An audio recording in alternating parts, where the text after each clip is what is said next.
An invitation too late. The Galactic Council was dying. Not in the slow political sense, where time and bureaucracy eroded empires into irrelevance. No, this was immediate, bloody, fast, and loud. Entire star systems were vanishing behind clouds of chitin, plasma, and teeth. The RULZR swarm had breached the Orion shell and was now tunneling through space like a contagion with purpose. No fleet had stopped them.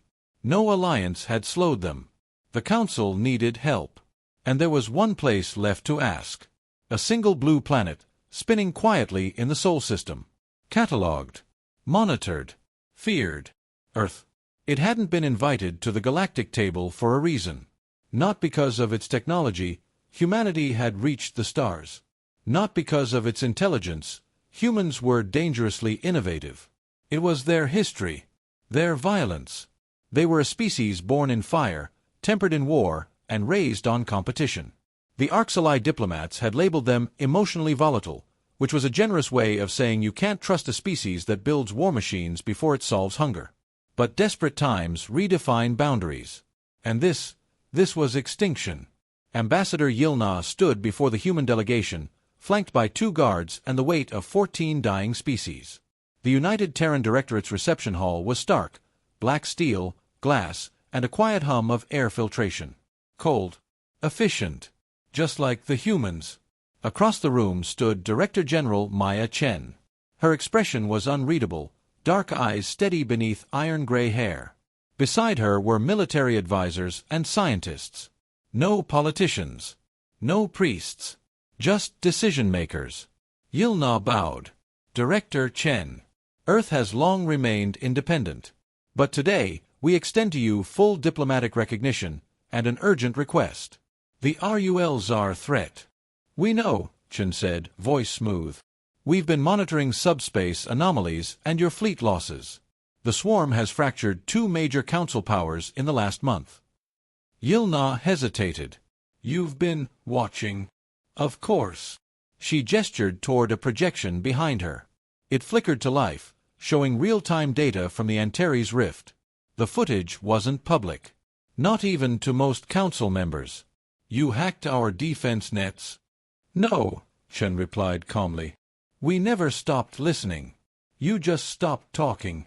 The alien ambassador shifted uncomfortably. Then, will Earth help?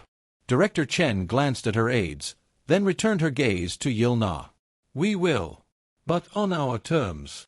Yilna blinked. What terms? Autonomy. Operational command. And a single forward theater of deployment. Deployment? You've already decided to enter the war. No, Chen said. We've already launched. In orbit, the EHS Revenant came to life. She was unlike anything the Council had seen. Not massive, compact, by galactic standards, but her hull was matte obsidian, lined with invisible seams. No glowing engines. No exposed weapons. Just a quiet shape gliding through space like a shark beneath black water. Inside, hundreds of Terran personnel moved like clockwork, engineers, marines, pilots, AI specialists. Each one trained for a single purpose, fight a war no one else could. Captain Elias Voss stood on the command deck, arms behind his back, watching the stars crawl past the viewscreen. He wasn't a man prone to dramatics. He had fought on Mars, on Europa, and above the rings of Saturn. This was just another mission. But even he knew what this moment meant. Jump coordinates locked, his XO said. Target, Hresk colony, under siege. Dozens of council ships losing ground. Time to drop. 40 seconds. Voss nodded. Broadcast status to the council. Revenant en route. Immediate combat response. And when they ask who gave the order, the XO asked. Voss's voice was calm. Tell them Earth did. The ship trembled once, quiet, focused. Then it vanished into slipspace, a whisper through the dark. Back in the council hall, the ambassadors stared at the message as it arrived. A simple text string. No fanfare. No flair. Earthship Revenant engaging at Hresk. Operational command. Humanity. Yilna's heart sank. They've already entered the fight? Director Chen turned toward the stars. "No," she said. "They've entered the war." Tactics of a Terran. Hresk was burning. From orbit, the one-screen colony world glowed with the orange flicker of devastation. Spires of fire reached into the clouds, and swarms of RULZR, living machines of bone, metal, and hate, darkened the sky like a second atmosphere. The planet's orbital defense grid was silent. Fractured remains of Arxali, Valtari, and Thuan ships drifted in low orbit, powerless, defeated. The Revenant emerged from slipspace just beyond the moon's shadow. No announcement. No ceremonial arrival. Just silence. Inside the command deck, Captain Elias Voss studied the planet's surface calmly. The bridge was dim, lit only by displays and the cool blue shimmer of holodata. Enemy swarm confirmed. Estimated biomass, 30,000 combat units. Atmospheric dominance, 92%, said the AI, Codex, in its eerily neutral tone. The XO, Commander Imani Reese, leaned forward. "We're getting a signal from the Thuan flagship. They're ordering us to retreat. Claim the planet's lost." Voss didn't look up. "Orders. Retreat. Regroup at Council fallback coordinates." He allowed a small smile. "Decline." The Revenant moved. To the aliens watching, it was madness. A single ship, Terran, untested, outnumbered, diving into the mouth of a swarm that had decimated fleets 10 times its size. The RULZR noticed instantly, sensing a new predator. They turned as one, their hive-synchronized movement forming a planetary stormfront. But Earth didn't fight like anyone else. Targeting Matrix Online, Codex announced. Kinetic payloads armed. On Voss's command, the ship released its first weapon. Not lasers. Not plasma. Just simple, brutal physics. From orbit, tungsten rods, 10 meters long, each weighing several tons, dropped through Hresk's atmosphere at hypersonic speed. No guidance systems. No energy signatures. Just metal and gravity. When the rods hit, they struck with the force of small nukes, flattening swarm hives, vaporizing landing zones, and shattering RULZR burrow tunnels beneath the surface. Council fleets had tried diplomacy. Tried shields. Tried reasoning. Earth brought back extinction-level events. The aliens on the ground barely understood what was happening. Thuan commanders called for evacuation. Arxali battalions cheered blindly, not comprehending the shockwaves that leveled the horizon were friendly fire. And in the chaos, the Revenant descended. It didn't land, it hovered, its stealth field pulsing low across the canopy, drones dispersing like mist from its underbelly. Inside the ship, human infantry mobilized with terrifying efficiency. Powered armor suits sealed with magnetic hiss. Rail rifles charged with a distinct, electric whine. The boarding pods launched, silent, needle-like, and pierced the surface with surgical precision. "First ground contact in 3, Commander Reese called. Second team prepping for breach." On Hresk's surface, the swarm adapted fast. But humans were faster. They didn't move in lines. They didn't form formations. They advanced like smoke, slipping through cracks, disrupting command signals, jamming neural pulses with tech the RULZR had never seen. Every human had a neural assistant. Every squad had overlapping drone coverage. And above them, the Revenant adjusted tactics in real time, Codex rewriting combat data as fast as it streamed in. In orbit, the Council observers were silent. The Thuan admiral, watching the feeds, finally spoke. "They aren't soldiers," he whispered. "They're something else." The Arxali diplomat beside him shivered. "They trained for this." "No," said the Thuan. "They evolved for it." Back in the Revenant's command center, Captain Voss stood with his hands folded behind his back. The battlefield below was a map of blinking lights, shifting patterns of movement. "Swarm retreat confirmed in Western Quadrant," Codex reported. "Losses minimal. Enemy suppression 78%. Voss nodded. "Deploy signal echo." A brief pause. "Sir, that's psychological warfare protocol," Reese said cautiously. "I know." From orbit, the Revenant broadcast a single message. It wasn't a threat. Not in words. Just a sound. A low, steady hum, recorded from the dying cry of a RULZR queen during Earth's first encounter months prior. spliced, distorted, played in patterns known to induce high fear responses.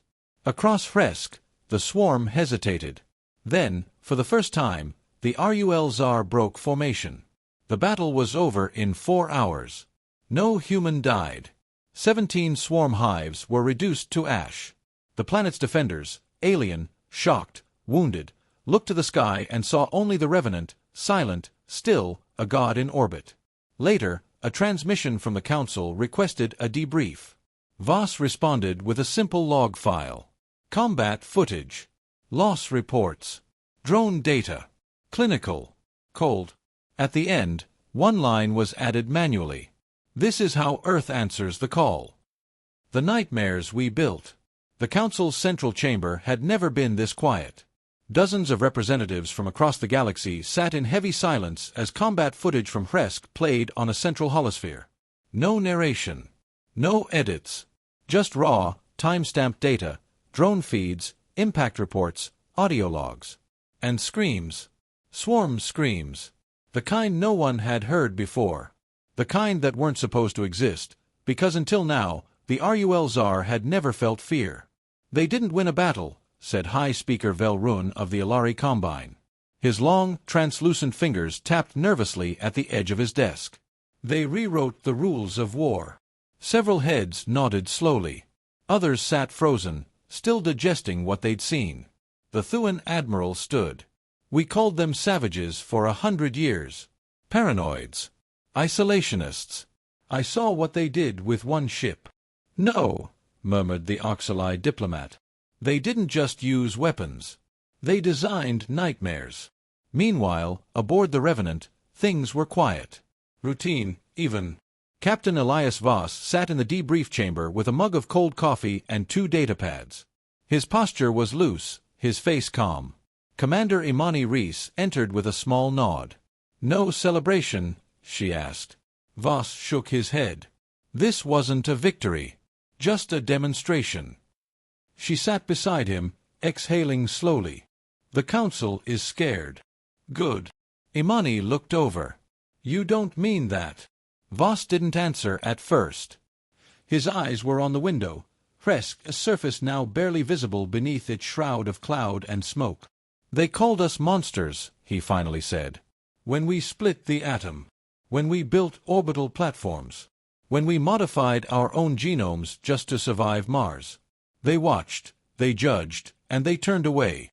They were scared of what we'd become. No, Voss replied. They were scared of what we already were. Down in the research bay, the alien body lay motionless. Captured during the final wave of Hresk, the RUL Tsar unit was unlike the others, larger, more segmented, with a partially exposed neural crest. The science team suspected it was a lesser queen or perhaps a mobile command node. Dr. Arjun Malik stood beside the stasis field, arms crossed. He'd seen death before, up close, in the colony wars, when Earth's enemies had been other humans. But this was different. The creature wasn't dead. Not quite. Its vitals were minimal. Its brain activity, erratic. But what disturbed Malik the most was the reaction it had shown when exposed to Codex's presence. Not aggression. Not instinct. Terror. We embedded subharmonic pulses in the AI's ambient signal, explained Research Officer Lin. Low frequency. Not harmful. But the subject's pain index spiked 600%. It's afraid of the AI? Malik asked. No, Lin replied. It's afraid of the pattern the AI emits. The RUL Tsar brain recognized it as a predator signature. Malik frowned. We never encountered these things until recently. Exactly, Lin said. Which means, either the RUL Tsar evolved to fear us fast, or they've met something like us before. That silence hung heavy in the lab. Back in orbit, the crew continued their work. Maintenance cycles. Medical checks. Tactical drills. There were no parades. No cheers. No speeches. Just men and women who had trained their entire lives to fight a war Earth never wanted, but always expected. Ensign Ravi Ortega, the youngest on board, sat in the mess hall watching a flickering feed from Earth. His sister, back in Rio, had messaged earlier. They're calling you heroes. He stared at the screen for a long time before replying. We're not. Later, Captain Voss stood alone in the observation deck, reading the latest Council communique. They wanted strategy reports, debriefs. But more than that, they wanted limitations, guidelines. He knew what they were asking. What else can Earth do? Behind him, Codex's voice broke the silence. Shall I respond, Captain? Voss nodded slowly. Send them the operational logs. All of them? Yes. Let them see it. Let them understand what we built. Why we built it. A long pause.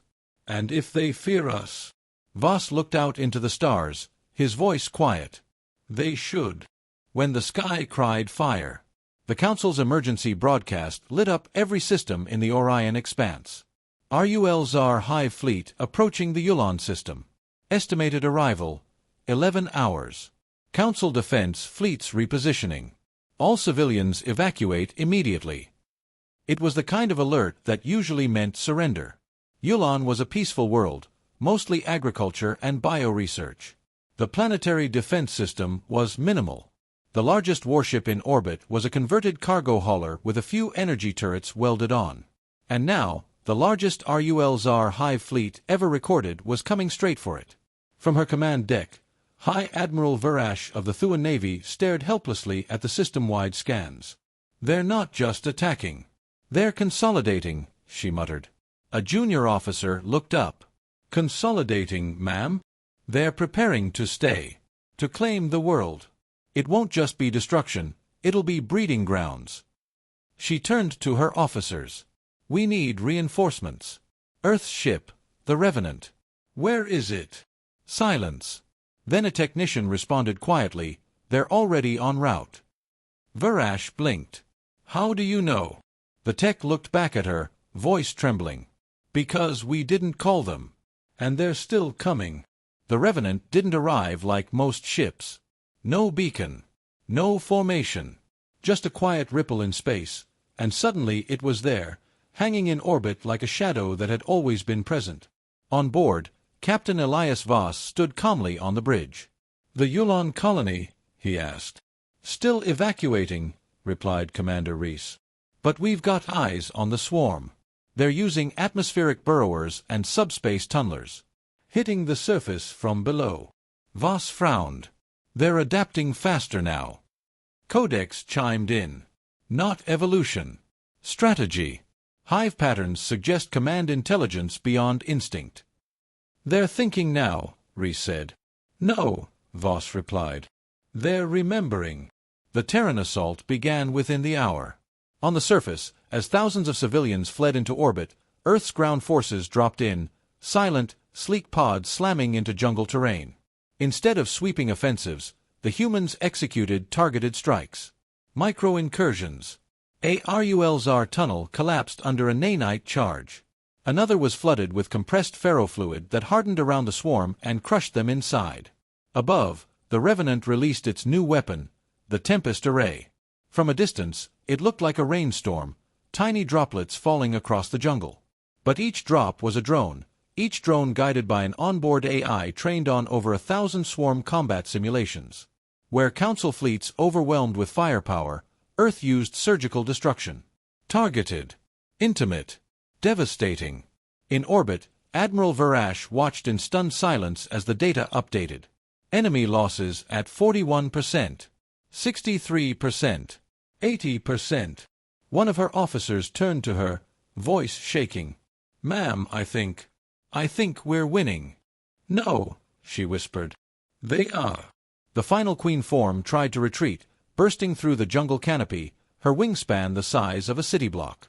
But before she could break orbit, a rail spear from the Revenant impaled her mid-air.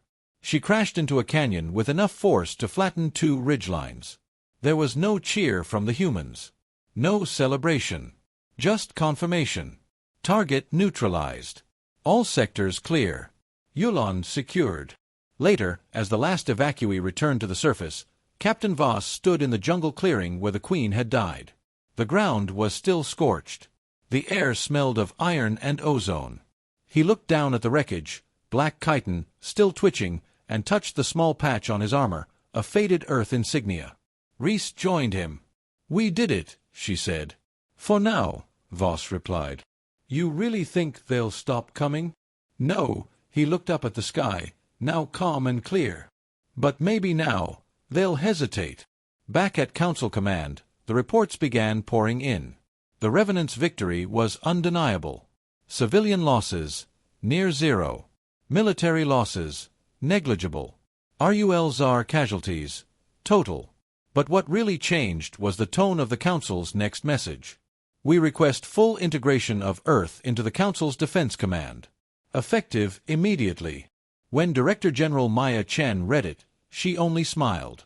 "We'll join," she said, then paused. "But on our terms." And so, the galaxy changed. No longer the cradle of chaos and war, Earth was now its shield. Its warning. Its final weapon.